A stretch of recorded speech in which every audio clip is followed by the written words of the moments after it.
village of Annesburg that was courting a few years after the Revolutionary War. Courting in the woods, as you know young people want to do. Stealing away all sneaky-like. Girl by the name of Ethel Beauchard snuck out of the parlor one evening just as soon as her mother went out to hang clothes on the line from the washing.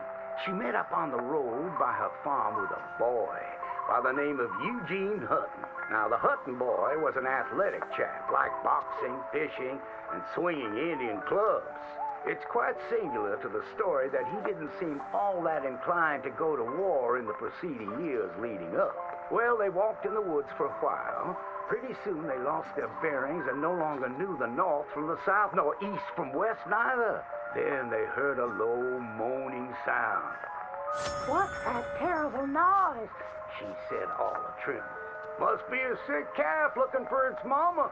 They've been known to bawl like that. Let me take a look," said Eugene. Well, old Eugene went and disappeared around a tree, came out the other side, and gave her a terrible fright. Boom! She let out a shriek, then went to chastising. "You should be ashamed of yourself, Eugene Hutton," she said. "Instead of giving a girl protection, you go carry on acting foolish and fresh like the Queen's prize jester."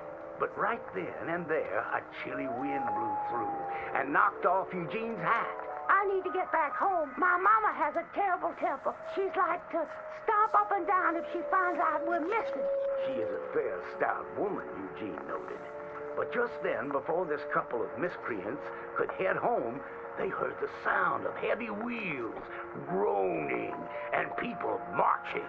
The cacophony grew closer and closer, and through the fog they could make out the shapes of ghost horses pulling spectral cannons, and dead soldiers marching as if their graves could no longer contain them, each wearing a vile red coat.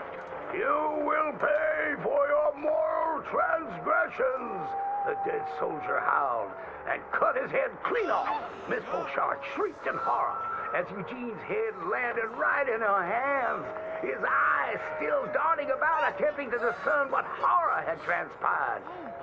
Little Miss Ethel Beauchard ran as fast as she could, stumbling and getting caught on trees as she tore through the forests, terrified for her life, the dead soldiers marching after, hungry for blood. When she returned home, she told the people of the village that an army of the dead had taken Eugene within the confines of the fog. British soldiers who died protecting tyranny were rising from their graves as if to continue the fight for the demonic English.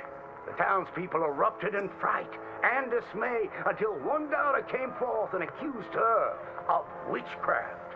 "She raised the dead to murder that boy for his pursuit of unwanted advances," he said. "So she too must perish." And that very night, they put her to the stake and burned her dead. Now let that be a lesson to you young ones not to go courting in the woods, in case the English lurk there still.